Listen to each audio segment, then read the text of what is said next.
But yeah, mate. So as we're recording this, for those listening, it is Lavia, isn't it? You pronounce it Lavia. Yeah. Yeah. So apparently, who's reported this? Because I can't. On Google News, it's still like rumors. Near enough everyone at this point, mate. Literally like 20 minutes ago, Ornstein tweeted out saying he's chosen Chelsea over Liverpool. And that it's funny, like in comparison to the Caicedo one, because obviously we were laying the groundwork with Caicedo and his reps for months, right? So you can understand why he'd choose us. Flip side, Liverpool have been the ones who agreed personal terms with Lavia, been trying to strike a deal with Southampton for like weeks. They're bidding up in £2 million increments. We've swooped in and just managed to bag him, and he's decided to join us. Well, I saw a stat earlier this morning, actually, that apparently if we have him, Caicedo, and then I don't know who else it was, but the stat was saying, it was like an infographic, and it said we've got like the best free ball-winning midfielders statistically from the last season.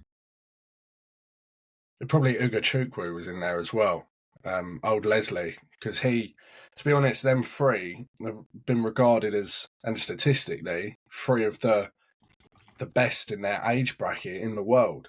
So the fact we've managed to get all three, when you think, let's call it a 6 for argument's sake, it's not exactly a market that is brimming with talent and available options at the minute, right? So the fact that we've managed to get all three of them is a bit mad, really. Yeah, mate, honestly, it's one of those things where it's like, it's been one of those windows where you crack on with work, you have like a 9 to 5 or whatever, you don't check the news or anything, you don't listen to TalkSport, and then you come to the end of the day, you flick on Twitter, and it's like, oh, Chelsea have someone, or someone has bought. Yeah. Like, it happened to me yesterday. I was a little out of the loop for like a day, and I switched on, I think it was Twitter, and they were saying, oh, Kepa's going to Madrid, and I was like, what? Why is Kepa going to Madrid? I know. It's mad, mate. It's been an absolutely mad transfer window. It's not even finished yet, so it's going to be really interesting. But first things first, mate. What do you think of yesterday? I mean, I don't really know what I was expecting because pre-season has been relatively promising, but when I was kind of like envisaging what our starting 11 would look like on the opening day, I was thinking it could be a long afternoon. Even if the long-term outlook's good, just, it could have been a long afternoon. And, when Liverpool scored early, starting to wonder, but really, really positive. Beyond that, really positive. Just collectively, we look like a team with a clear idea again. And to come away with a point, you could argue that doesn't really do us justice on the balance of play. Not necessarily in terms of opportunities we were creating, but just, Chelsea fans will be a lot happier than Liverpool fans based on that opening 90 minutes of the season. You've got to remember, that's a manager that has been at Liverpool for years now. It's a squad where been a couple of new additions in midfield, but most of that squad was there last season. It feels like Chelsea have just ripped it up and started again this pre-season going into this season. So to have produced that much of an accomplished performance was pretty unthinkable, to be honest. Yeah, I went for a roller coaster of emotions yesterday. So lineup comes out. I was honestly, mate, someone put it perfectly on my timeline. They were like, how have Chelsea spent all this money and seem to have like such a busy transfer window? And then you look at their team and they've put out like a mid-table team. Like, what's happened? Where are the players? And I did for a split second. I'm like, if you weren't following Chelsea, I would think the same. I'd be like, what? Yeah, sorry, why are they starting Gallagher and Chukwuemeka and what is this team? But I was initially really disappointed with the lineup. I was like, so it's 5 at the back again, which is something none of us wanted to see. And you look at the team and you're like, that is not a very good team. Like that's like not the team that you'd expect us to start the season with. But it's because like you have to sort of snap back to reality. It's like, well, Caicedo hasn't signed yet, and Kuku's obviously injured, etc., etc. But the first first half an hour of the game was pretty much how I expected it to go. Liverpool dominated. On paper, they looked like, if you looked at their players compared to ours, you would think we're going to get smashed like 3-4-1 here.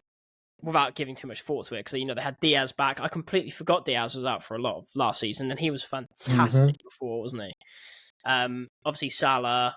They've got some really good players if you take it player by player on paper. And I was looking at it, and I was one of those people where I was just like, what have we been doing? Like, there's been so much going on. It's quite hard to sort of lose track of like who is actually here anymore. And do you know what? Is it Chukwuemeka? Is that how you pronounce it? I don't want to get it wrong. They're thereabouts. Let me just Chukwuemeka. Like, it's Chukwuemeka. Chukwuemeka. There isn't an N in there. So Chukwuemeka. He looked really good, actually. Like, surprise. I don't know much about him. Obviously, he's barely played for Chelsea, and I know he came highly rated, but he looked really tidy. I was the first sort of like 30 minutes or so, I was a bit concerned, and I was like, is this just the same team as last season? We're just sort of doing the same things that we were doing, and we didn't look very assured on the ball. I thought we looked a bit sloppy at the back. Liverpool had a few chances, didn't they? So I'm just trying to remember now, because obviously the goal they scored was like, what a fantastic pass by Salah. And then Salah had another chance to be in as well in the first half, and he fluffed his first touch, and it would have been like 2v1. So that was dodgy. Yeah, and I think they had when they had that goal ruled out, when they had that goal ruled out, if that had stood, you could have seen it been a long afternoon for us. Kind of in the same way that if Chilwell's one stood, with the momentum swing there, could have been the same for Liverpool. It was just that kind of game where, especially in the opening 45 minutes, it was like both teams were just kind of just getting to grips with the game. And Liverpool, they looked more dangerous, but I kind of think that was a consequence of us just getting our shit together a bit. Because you think when, like you say, great pass by Salah to set up Diaz, but you find Disasi and James both out of position. How on earth has Luis Diaz gained so much ground on both Disasi and James there, to the extent where neither of them are anywhere near the ball, anywhere near intercepting it? It's a tough one, because when you play a five at the back, you often find wide players that will pick up these positions in between the defenders. And it's like, it's kind of hard to determine exactly who's at fault. You could blame Disasi, but at the same time, if you watch the clip and you watch where Diaz runs from, James is kind of neck and neck with him. He almost looks at him, and then bang, Diaz is gone. And James is on his heels. So personally, I'd blame that on Reece James. Can certainly say if it was up the other end of the field, people are going to find a way to blame it on Alexander-Arnold. So let's be consistent here. I just think we got caught napping. On the flip side, that happens when a player plays a brilliant pass like that, can catch people by surprise early on in the season. These things happen. But going into the second period, it was pretty much all Chelsea. So I think we can all really say we're pretty disappointed not to come away with 3 points there, as positive as the signs are for us. Yeah, mate, honestly, like, it was about the 30-35 minute mark. The momentum started to swing a little bit. Liverpool sort of had that moment, and it was like they just flipped a switch. It was weird, because we went from like playing almost like we were playing under Potter, really.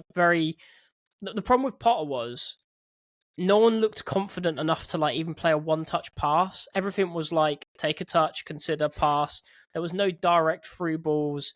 There was no running at players with like any sort of confidence. And it was just like we were just trying to survive at all times. And they just looked completely bereft of confidence. And I was a bit worried that was what we were going to continue playing like. But after a while, we settled into it.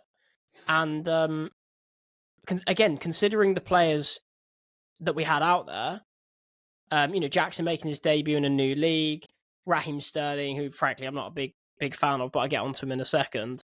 Chukwuemeka, Gallagher. Gallagher had a bit of a dodgy start as well, but again grew into the game. It was just a bit like it was just like we flipped a switch in our confidence, and then we just started knocking the ball about a bit more. We looked a lot more confident. Obviously, got the goal, and I think it was at the end of the first half. I think it was Jackson's chance that he skied. Yeah, he's got to put that away. He does. The thing is with Jackson, I know we've spoken previously about how exciting he is. He's not the finished article. He's not a complete package at this point. Which is why you get him for 30 million in this day's market at the end of the day.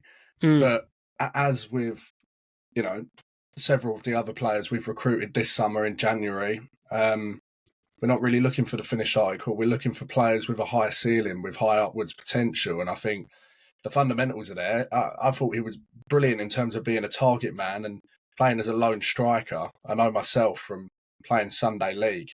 I'm not sure it's a comparable level. it can get frustrating because you feel like the ball's bouncing off you, and you're never seeing the ball at your feet. But I think he made a nuisance of himself up against two very, very good centre-backs in Van Dijk and Konate. And then you think, we're skipping forward a bit here, but towards the end of the game, when he carried the ball and almost set up Mudryk, you think the guy's played like an hour and a half of football. He's going to play a lot of football this season. Suddenly he just finds the energy from somewhere to bust a gut and carry the ball all the way up the pitch from our penalty area to theirs, just like that. He's a nuisance. And to be honest, we've seen so much of Kai Havertz just kind of not do enough and not put himself around enough. And, I saw someone tweet with that clip of Jackson driving like at the heart of Liverpool's midfield and defence and just thinking Havertz, he takes a few touches, he dillies, he spins round in a circle and he passes it off to somebody else. And it's absolutely right. And it's nice to have someone so positive. But at the same time, I think we have to accept he's going to miss chances. He's shown in pre-season he can put the ball in the back of the net. He will score goals, but, he's not going to be the finished article just yet. And that's fine. You can't expect to be at that age. Mate, I thought Jackson looked awesome. Again, considering the fact that he started the season against two of the best centre-backs he'll play against all year. And they're a very well matched to deal with him as well. Van Dijk's obviously Van Dijk, one of the best centre backs ever, but Konate as well. He's extremely powerful centre back. He really won't have many more difficult games in terms of being marked. But what I loved about him was he's exactly what we've been looking for since Diego Costa, and he's a very different type of player to Costa, obviously, but just the way that he seems to be able to do everything to a reasonable level. And one of the main things Chelsea have always struggled with is playing that ball into the striker and it's sticking, and then be able to actually do something with it. How many strikers over the last 12 years, excluding Didier Drogba and maybe Nicolas Anelka, where you've played the ball into them and it sticks, and then they make a smart move or they turn and dribble. Whereas Jackson, there was a couple of occasions where he got the ball and turned. There was that chance, I think, in the first half or early second where he sort of got himself through on goal and then shanked his shot. And then there's obviously the run at the end as well. But just the fact that we were playing the ball into him and it was sticking was fantastic. But then he's got he's not a little player, he's 6'2", strong, quick. Very promising signs. Very, very promising signs. 30 mil, yeah, look, give him a season to settle. If he gets 15 goals, all comps, 15, 20 goals, all comps, because obviously we're not in Europe, I'd be very happy with that, with the view to see how he progresses over the next couple of years. But he's one of those type of players. I hate comparing everyone to anyone to Drogba, but Drogba was very similar in his first season at Chelsea, wasn't he? Where you could see the potential. You could see he was quick, strong. His touch was actually quite poor initially, which is funny because that's probably his main strength in as his career progressed. But you could see that, like, if you can take everything from like a 7 out of 10 to like an 8 out of 10, 8.5 out of 10, just move everything up a little bit, you go from like a good striker to an exceptional striker. And yeah, like you said, mate, his athleticism at the end when he played in Madrid, just absolutely brilliant. You know, I think he shrugged off like 2 players and made the right pass. Mudryk just, with that chance, by the way, right now, because we're talking about it, right? Did Maatsen? Because I think played it to Maatsen, right? Did Maatsen miss the ball? Yeah, it was a weird one, wasn't it? Because so Jackson plays it out wide to Mudryk. Now, what you want Mudryk to do there is just kind of stroke it past the goalkeeper, where he dinks it with his left or opens up his body and plays it across him into the far corner. You want him to take that first time. If you're a winger at the top of your game who's really confident, I think you take that first time. But he takes it round Alisson, at which point the angle's too tight. He plays it back to Maatsen. And then I'm not really sure what happened from there. It was all kind of bizarre because it's not as if the weight on the pass was wrong from Mudryk.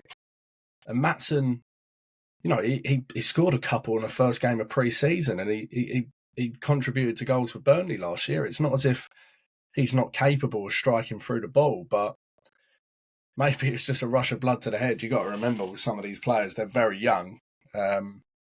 He just, for lack of a better way to put it, maybe he just bottled it. Because I actually thought like Mudryk recovered quite well. Because initially, like, you know, a better player, you know, takes a better touch. I think it was one of the pundits, Keane, maybe, said he was just coming onto it too quickly. Yeah. So someone with better composure, you know, either takes it around the goalkeeper at a slower pace and then slots it home, fantastic, wins us the game. Or, you know, they take it first time, dink the keeper, whatever, open their body up, side foot it across. There was loads of things he could have done. He's made the wrong decision or made the right decision, but the touch was just far too heavy. But then he turned around and I thought, here we go. Maatsen's there. He's going to slot this home. We're going to win. Yeah. And it went to him and it come at him in the right angle onto his left foot. And then he just sort of like, I don't know if it was like a nudge in the back or he just missed the ball, but it was a weird one because I was like, for a second, I was like, are we going to get a pen for that? But I haven't seen the actual up close camera, but no one made a fuss about it. It was a massive shame because we really could have won it. But we could have done. Yeah, it was going back to like the initial lineup as well. Like I was really gutted that Mudryk didn't actually start. Yeah, you and me both. It was, but saying that, you know, obviously we played well. I think Mudryk should have come on a lot earlier as well because I do think Liverpool were there for the taking at some point. Sterling, not a big fan of him. I didn't think he started very well, but he grew into the game, and he actually, that's probably the best I've seen him play since probably his first or second game under Potter. Yeah, I mean, the bar for Raheem Sterling in a Chelsea shirt is not very high, but even taking that into consideration, like, yesterday was a good performance by all accounts. I think, like you say, I didn't think he started particularly well, but he was definitely a nuisance. Some of the runs he was making between the lines and just taking up positions and link-up play with Reece James. I thought there was some good little moments between James, Enzo and Sterling on the right-hand side. But yeah, I don't really know where I stand with Sterling anymore because I've always been, you know, I don't know if you're saying you're not a big fan now or you've never been a big fan. I've never rated him that highly. See, on the contrary, I've always been a big fan of Sterling. So I was pretty optimistic when we signed him. And part of me kind of thought last year, you can't judge anyone based on this shower of shite. Like, how are you supposed to perform when you've been at Manchester City, one of the most high-performing sports teams on the planet for, you know, multiple years, and then you go to Graham Potter's Chelsea. Of course, it all falls apart. Don't really know what to expect from him this season, but I, like you, didn't actually think he should have started in the first place. I thought he was dreadful throughout pre-season, and I thought Mudryk would have warranted a start, but Sterling's a safe bet for a manager, especially in their first home league game against another Big Six club. I think Sterling's a safe bet. Whether he's actually starting come a few months' time, if he's not able to significantly raise his performance level and start contributing on the goals and assist front like he has in previous seasons at previous clubs, I don't know if he'll still be nailing down that starting spot. But yesterday, promising signs for him. My concern for Sterling would be if Mudryk does start performing, as we know he can, if he gets that kind of confidence. Madueke is back now, and it looks like we're going to be signing another winger. If it's Michael Elise, he's not going to be ready straight away, but another winger coming into the fold. You start to wonder, how much competition is too much competition, even for a player with the pedigree of Raheem Sterling. We'll see, I suppose. He just needs to step up his level, mate. I mean, my opinion on Sterling, and we've had a few. You might not remember them, but I remember us having one of our infamous conversations on Twitter about Sterling a few years ago. Conversations, yeah. Yeah, it was like 2020 or 2021. It was when he was being called world class, and it might have just been before the Euros actually. But I remember everyone talking about him like he's going to be.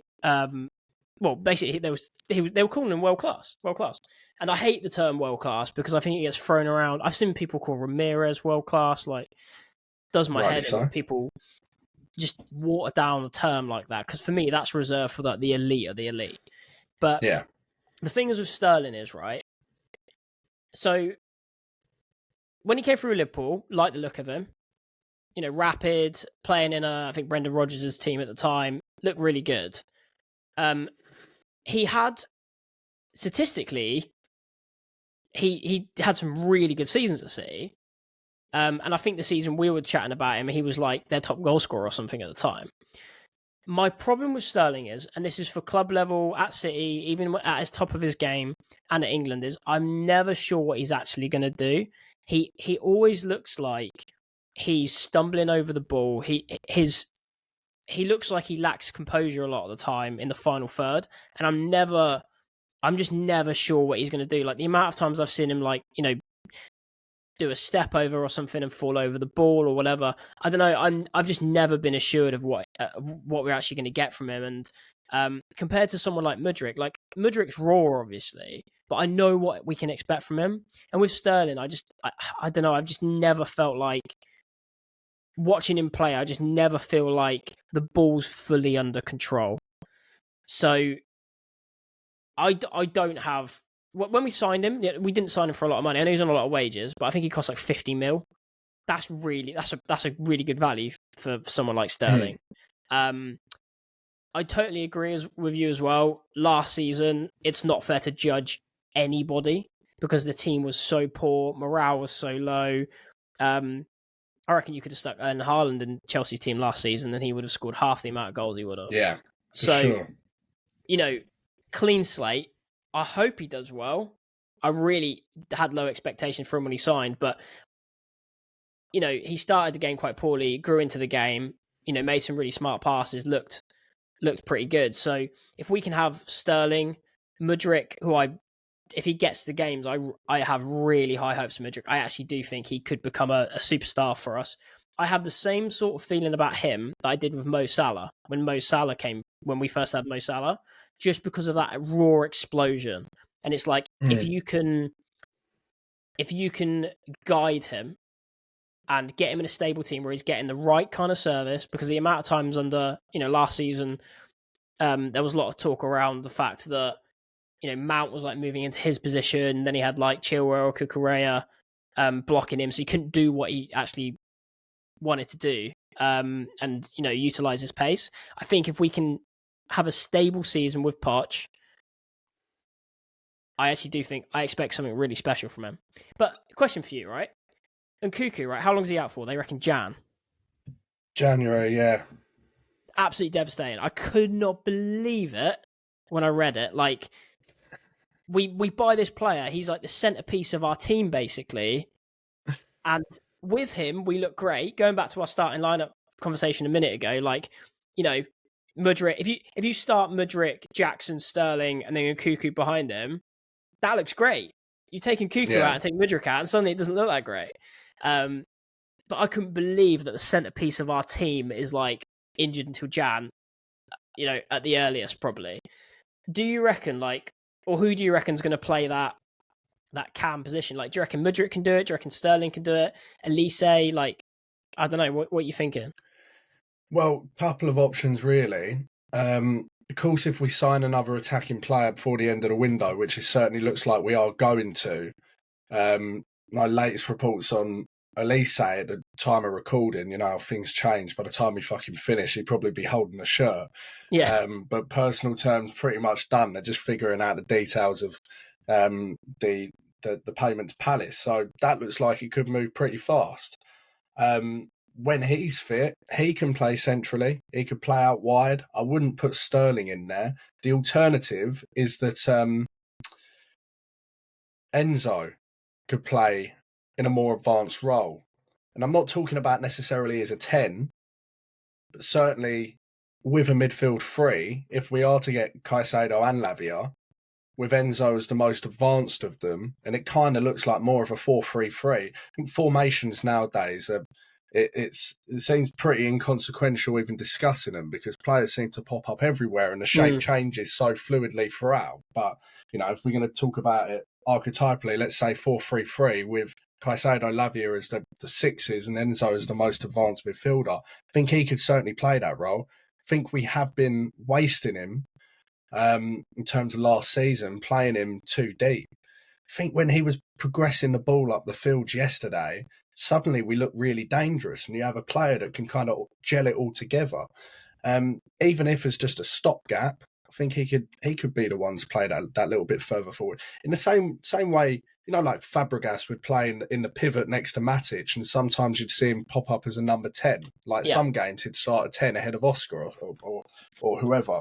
I think that'd be an option.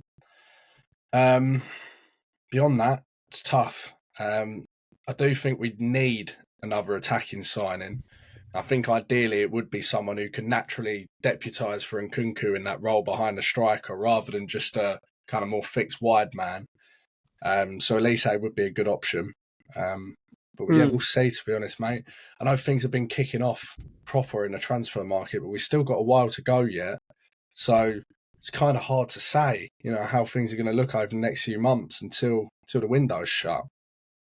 Yeah, it's look, Enzo Fernandez, absolutely brilliant yesterday. I mean, I think all Chelsea fans last season, speaking to any of their mates who didn't watch Chelsea or aren't Chelsea fans, a lot of them were saying, and a lot of my mates were saying, like, Enzo Fernandez not really done much, has he? What a waste of money he's been. No, actually, he was the only one that actually looked like a fucking footballer last season, apart from maybe Thiago Silva.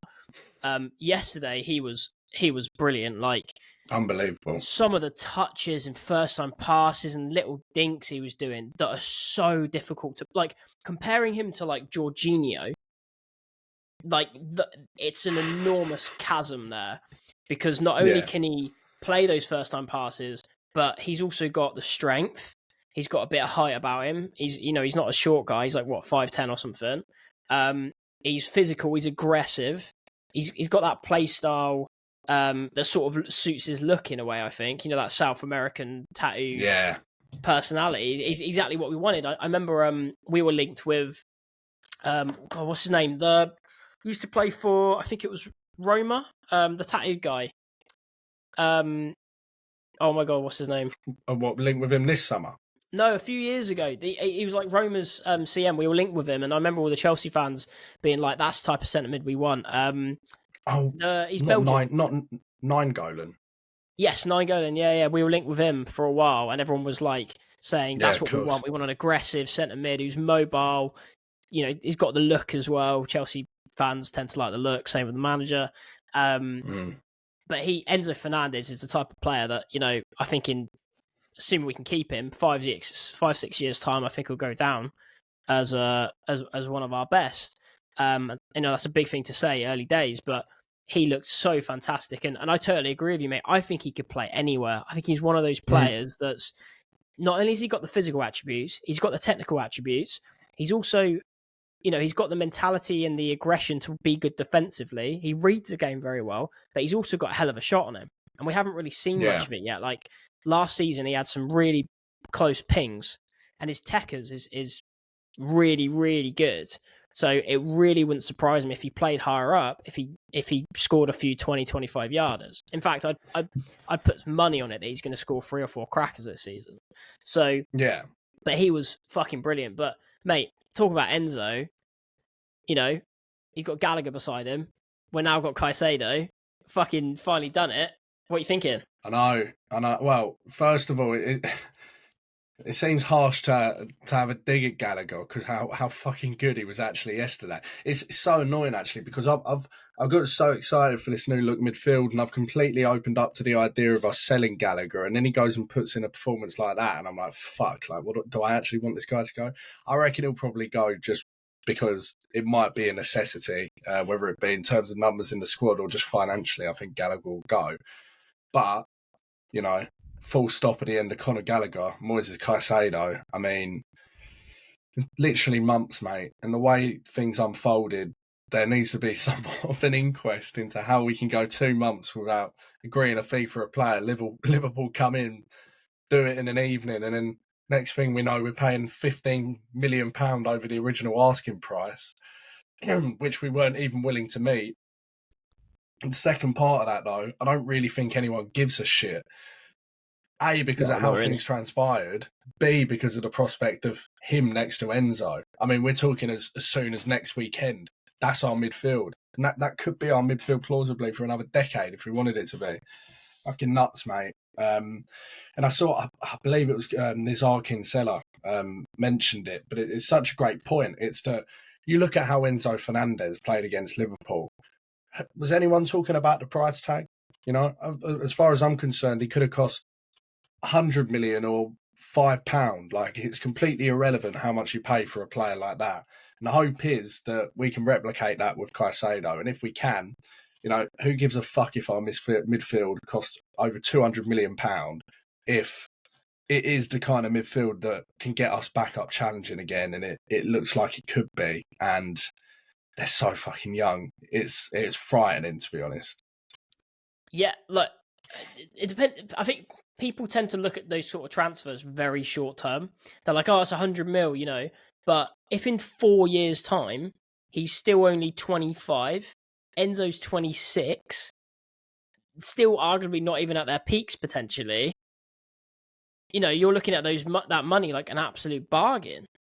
That's that sort of money spread over 7-8 years. How often will you spend 80 million on a player and 2 years later you sell him, for a loss? It's like, it's just that, how good is Caicedo? This is the worry, just because of the, the hype around, say, Fofana, the hype around Cucurella, the amount of money they've cost us, the amount of times we've spent this sort of money, for it to, not work out. But I think he's one of those players where he's young enough to take the risk on, because we've, even in 3 years' time, he's still only 24 in 3 years. Think about it like that. It's crazy how young he is. The fee's enormous, obviously, but he's already proven himself. And there's a reason that Liverpool put a bid in for him as well, of such a big figure. Now, yeah, mate, totally agree with you. We were talking about it a week and a half ago or so, how we were both saying, look, Chelsea will get him. Obviously, we didn't know Liverpool were in for him, or going to come in for him. But we were like, no, Chelsea they'll pay what they need to pay eventually. It just might go down to the last day. What are we doing? Like, if we had just offered the 100 mil 3 weeks ago, wrapped it up, we would have actually saved money. So to the fact that we're in a situation where apparently Bowley had to get involved in negotiations, we had to start, we let Liverpool slip in and almost steal him from us. I think the only reason that didn't happen is because Caicedo, thankfully, is supposedly so invested in just joining Chelsea. Mm-hmm. Yeah, well, the information is that Paul Winstanley was leading talks with Brighton for several weeks, which isn't surprising considering, he knows their execs very well. And you can imagine how Todd Bowley and Begdad Eghbali were feeling when Chelsea's recruitment team and co-sporting directors have earmarked Caicedo as the main transfer target for midfield this summer. They give them free rein to spend how much, not 100% sure, but a huge amount of money on the player, which they clearly did because, we were bidding upwards of £80 million in the initial rounds of talks. For them to find themselves in a position where Liverpool have come in and in one evening agreed a fee, granted a British transfer record fee, but got that done in a single evening, they can't have been best pleased with Paul Winstanley based off that. Now, I, in the heat of the moment, suggested that Paul Winstanley should be sacked for that. We'll say a lot of things in the heat of the we'll say a lot of things in the heat of the moment, and sacked perhaps slightly hyperbolic, not involved in significant transfer dealings, season-defining transfer dealings like this one, in which you have to agree a potentially British transfer record fee. Maybe he, leave him out of that. Leave it to the big boys, old Bowley and Igbali. But it don't look good. It don't look good. Whichever way you spin it, it doesn't look good that Chelsea have ultimately had to pay this amount of money for a player that we could have got for at least £15 million less a few weeks back. But while we don't care, on another day, Caicedo isn't so invested in the move to Chelsea and he thinks, oh, Liverpool, yeah, see you later. I'll go there. So we're running a risk if that's going to become the norm. And let's not forget that Winstanley was blamed for a lot of the events that unfolded, which ultimately led to the departure of Mason Mount. Now, in hindsight, I completely forgot the guy existed till I remembered it was Man United on Monday Night Football tonight. Completely forgot Mason Mount was even a footballer. So that tells you one thing about how positive the outlook is. But at the same time, another day could be another player that we desperately needed to keep. If it is going to be Winstanley running the show, if he is going to survive my personal calls for his head to be on the chopping block, needs to sort it out. Put it that way. Yeah. It's one of those where I wish we were recording a documentary or something, like the Prime documentary, so we could actually see what happened. Because it's always we only see what we see, right? But I would have loved to know actually what was going on and why was it taking so long, because clearly Brighton were ready to do a deal. We've sorted it in the end. But why wasn't it as simple as just getting the deal done and just offering the money? What was the reasoning behind that? Why was Winstanley who else trying to get that fee down? Was it ego? I don't know. Maybe he gets part of the fee that he saves. Maybe they were here's 100 mil, paid 100 mil if you need to, but if you get him for 90, you get a few hundred K or something. I don't know. There must have been something behind it, but obviously in the end we sorted it, and thank God. Because mate, I was really worrying at one point that it was going to be another situation where in a couple of years Caicedo's winning Premier League Player of the Year, and we're just we had him, we had it right there, and now we've got to go and probably take a punt on 3-4 other signings over the next 5 years, because I think one thing more than anything Chelsea fans want is just stability, obviously with the manager, but also just how nice would it be to have an actual spine again, like we did with JT and Cech and everything, and we're slowly getting there. What do you think of Sanchez? Tough one. A couple of years ago, you'd say great goalkeeper. Last season, not so great. His metrics don't even nearly measure up to Kepa across pretty much all parameters. At one point it was £25 million competition for Kepa, and now it's he's our number one, which doesn't fill me with great confidence. Didn't look like he was particularly confident yesterday, particularly in the opening exchanges. But then again, towards the end of the game, you see him fly off his line, rise above the whole defence and claim the high ball. And I think that was, you ask a lot of Chelsea fans, that may well have been their favourite moment of the match, because how long has it been since we've seen that? Not since Thibaut Courtois left the club have we seen a goalkeeper fly out his goal and grab one like that. I know Mendy perhaps, but Kepa certainly not. Listen, I still think we need another goalkeeper, an actual proper number one, but I don't think we're going to get that between now and the end of the window for a number of reasons. One being availability. Obviously, we passed up the opportunity to sign Onana from Inter Milan. B being finances. We can go and get Mike Maignan from AC Milan, but you're talking another £80 million transfer, which, as much as people love to make jokes about us being a money printer, I'm not entirely sure that's actually true. Mm. And then you look at, we've been tentatively linked with Kasper Schmeichel as an example. He looks like he wants to come back to England. Would be a cheap, if not free transfer and a stopgap for the year.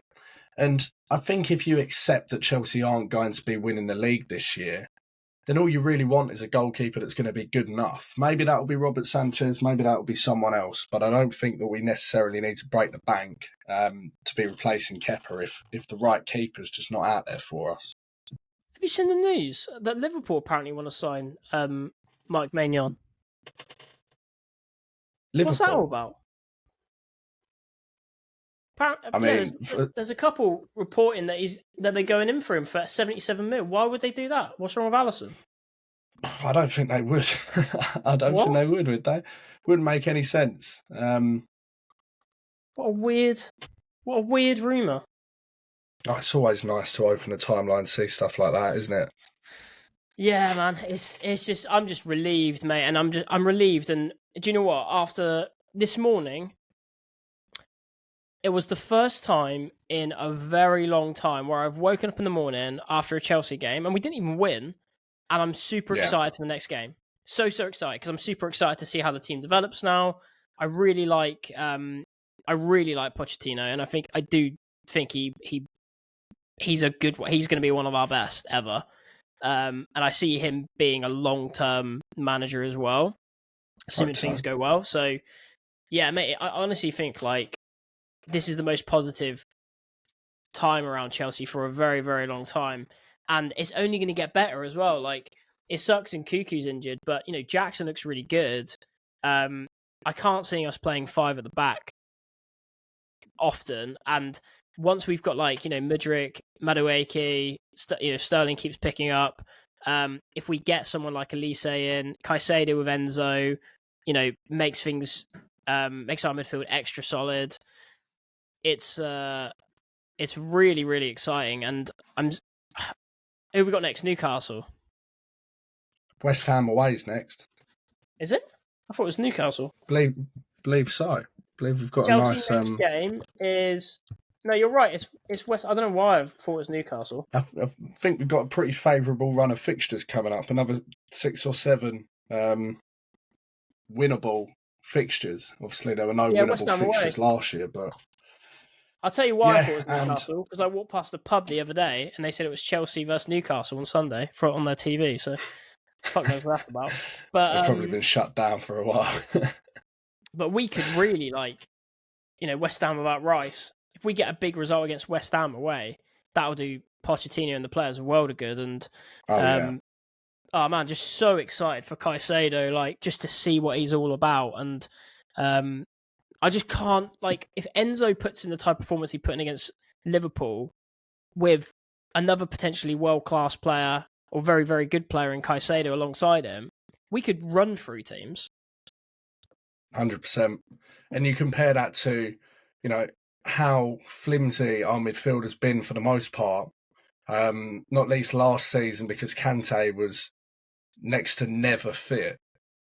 Just, I would have been more than happy to never see Jorginho and Kovacic play as a midfield pairing ever again. We've achieved that in the last, let's call it 8 months. We've achieved that. Neither of them going to play for Chelsea again. Done. End of an era. But to not only get rid of that, for lack of a better word, deadwood, but to replace them with the best in class, young midfield talent there is out there. I mean, you can say what you like about our ownership, but if you can't see the vision what they're actually trying to do, the players that they're recruiting, in the age profile that they're recruiting them in, I think, a few years' time, we could be a very, very good title challenging team. I'm really excited for what they're putting together. It's just, so if Caicedo is as good as we all hope he is, and both him and Enzo stay fit, Jackson's, he doesn't have to be a world-class striker. He doesn't have to be Erling Haaland, but if he, the signs so far are very promising. Again, this is all assuming everyone stays fit. Mudrik's only going to improve throughout the season, is very dangerous. And we've still got signings to come as well. I think top four, considering we don't even have Europe to play, is a minimum, becoming a bit of a minimum really on paper, considering our squad, which is very exciting. The fact that we can even be in that situation and say that. If City weren't so fucking good, the optimist inside me would start to say, can we not win the league, obviously, but maybe put in a little bit of a challenge throughout the season, depending on how everything falls. But with just the fact that we've got Caicedo and Enzo in those holding roles, I mean, that is such an amazing midfield. And that drives everything forward, because it's not only like, the thing is with Kante is, don't get me wrong, obviously love Kante at its peak, but, going forward, he was horrendous. Like, just nothing. Caicedo and Enzo are far more comfortable on the ball, and they can actually bring the ball out. And I just feel like that gives us a completely new dimension to our midfield and how we play. And then hopefully that facilitates the rest of our team. So the fullbacks can now push on more confidently, because Caicedo and Enzo can cover the space, and we can commit more players forward, knowing that we haven't got someone like Jorginho holding, who's borderline useless at times defensively. So yeah, I think it just opens up so many possibilities. And I don't want to get carried away here, but it really wouldn't surprise me with a top class manager and a signing or two in, and everyone stays fit, and Jackson scores a couple of goals, while we can't be challenging for like third or maybe even like second. Like, considering the fact that we don't have Europe. I know I'm getting carried away, Jamie, but look at the talent. Like, who knows? Listen, I mean, pre-season, Enzo Fernandez said that the ambition's to win the Premier League. Now, we ain't going to win the fucking Premier League. I'm not going to delude myself into thinking that, not this year. But we'd be seriously deranged even to have invested this much money into the squad, to have as good as a team as we could on paper, with the manager that we have, who, as much as we like to take the piss out of Tottenham, has been involved in title races that have gone to the wire before, with limited resources, which he doesn't have now. It would almost be wrong to suggest that we can't get involved in it, in that little tussle at the top. If we drop off at post-Christmas, we drop off post-Christmas. But I always kind of think, especially in this day and age where the competition, the quality of the Premier League is so good, I think you almost have to be challenging for the title to comfortably finish in the top four. Yeah. Like at the time that Man United were playing the Carabao Cup final in February time, they were being mentioned alongside Man City and Arsenal in the title race. Now, looking back, it's almost unthinkable to think that we even considered Man United title challengers at that point. But at that point in time, there was only a few points between them. Man United were building a bit of momentum, They were in the conversation, even if not being considered favourites by many. I think we need to try and position ourselves in that conversation as late as we can in the season. Otherwise, top four is just going to be a long way away. Yeah, I'm just super optimistic just because of the manager we've got. I really trust Pochettino, and he's the first one I do trust in a long time. I love the way he's conducted himself. I love the way he was speaking, which I think is, again, a big thing for a Chelsea manager. But also just because of the team we've got, it's like we've got a good combination of like pace and power and strength, technical ability. It's not like under Sarri or whatever, where we had small agile players. That we you can't really see them like getting stuck in on like like West Ham away. We'll see how we get on, but I feel like we can play different ways now. We've got that physical side, but we've also got that pace. We've got Jackson up top, who again, it gives us a whole new dimension, comparing it to like Kai Havertz. So I'm super optimistic. Let's see how we get on over the next few weeks. Let's hope there's no more injuries, like we had with Nkunku. Hopefully that's just bad luck out of the way. And who knows? Haaland might like get injured, but I don't know, mate. It's if we can be comfortably top 4 after Christmas, and we're like, we're sort of challenging for third or even second, that I think all Chelsea fans would just be happy with that. Just to close this off, mate, I've got 2 really important topics I want to cover. Go on. First of all, what do you think of Daniel Sturridge as a pundit?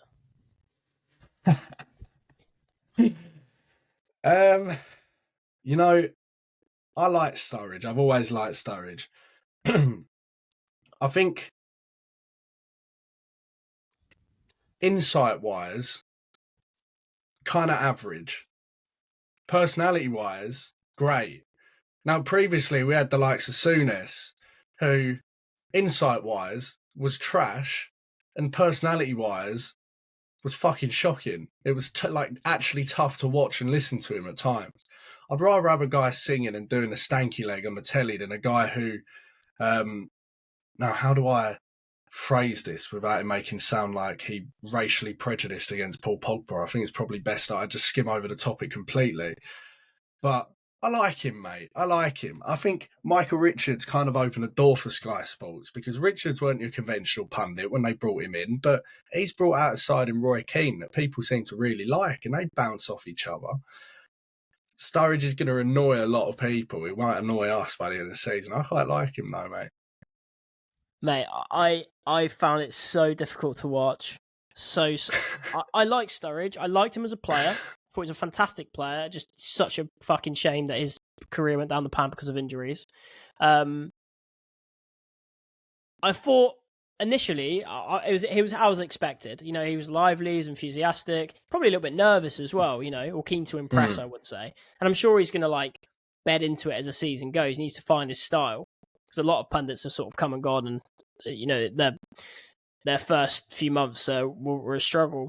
He doesn't seem to lack confidence, does he?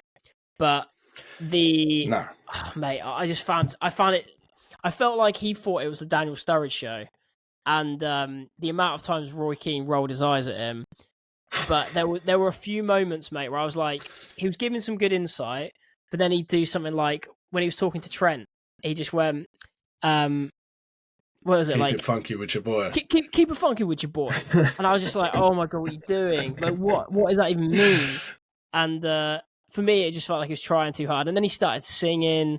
Oh, mate, I had so much secondhand embarrassment for him, but I hope he tones it down a little.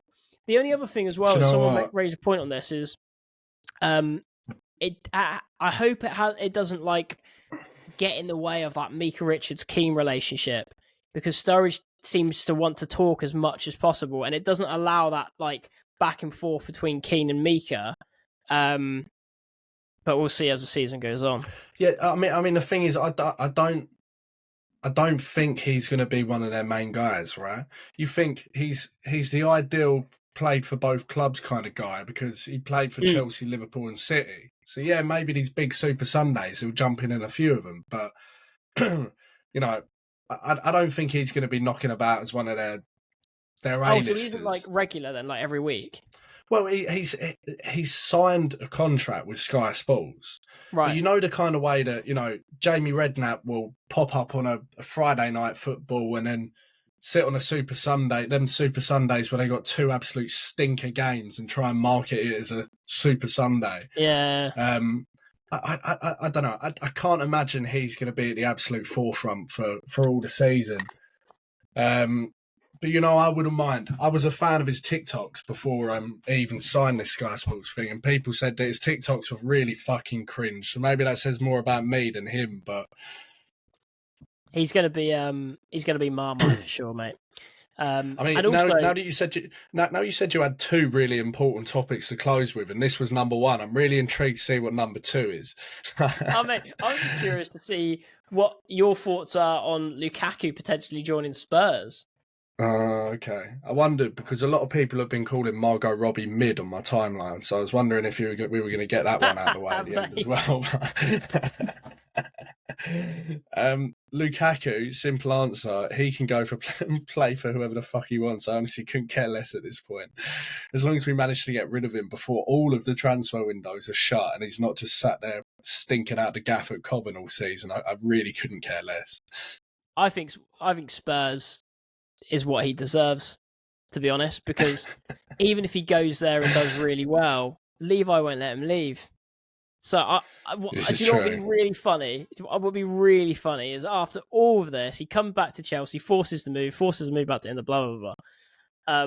He ends up at Tottenham. He knows Tottenham's not very good. He knows he's never going to... It's like a sentence for him, if anything, because he's not going to win any trophies there. He knows he isn't. If Harry Kane couldn't do it, he's not going to be able to do it. But also, he'll sign like a good contract, but then I just can't see Daniel Levy, like, unless he scores 50 goals and someone comes in with like a mad bid for him, which is not going to happen. And he's 30 now as well. It would just be so funny if like him forcing a move in like a 12 months time when he gets sick of being at Tottenham, of being at a joke club and being a joke. Yeah. And he's like, no, I want to go to Inter or something. The only thing I can see happening with Lukaku at this point, which is so sad, really, but I can just see him. I can only see his escape route being Saudi Arabia if the league keeps picking up. And I think earlier in the window, he wasn't so open to the idea of it. At that point in time, he had Inter. Now Inter fans have turned on him. He had Juve, and Juve fans are storming the pitch to sing about how much they don't want their club to sign Lukaku. So who's left? Honestly, who's left? I think, you see players like Neymar going to Saudi Arabia and you probably think to yourself, why not? And if he's got no other options, go there, sign a 1-year deal, leave afterwards, sign a 2-year deal, whatever you want to do. But if the alternative is just to not play for the entire season when he's got the European Championships next summer, I don't think that's an alternative at all. So I think Chelsea have proven that we're not going to cave to a deal which is not preferable for us. We ain't going to give him away, for pennies to Inter. We're not going to have Vlahovic forced into the equation and have Juve ask us for another 40 million euros on top. We're happy to play the waiting game with Lukaku because, quite frankly, he fucking deserves to be stinking out and scrubbing Nicholas Jackson's boots all season. Like, as far as I'm concerned, I'd happily pay him 350k a week to clean boots. I think it'd be money well spent. Can you imagine if Jackson starts tearing it up and we've got Lukaku coming on for 5 minutes at the end of the game or something? Oh, that would mate, just be... I don't even... Honestly, even if we can't get rid of him, I don't think there's any possibility he plays another game for Chelsea again. No, I mean, neither, mate. And I know you were a big fan of him, but I think at this point, you can... once upon a time. Yeah. All right, mate, nice one. Well, looking forward to this weekend and just can't wait to see Caicedo. Anything else you want to cover or all good? No, other than Caicedo's been announced now. Seems like he's very happy to be here. So happy days. Quality, mate. Nice one. Catch you on the next one.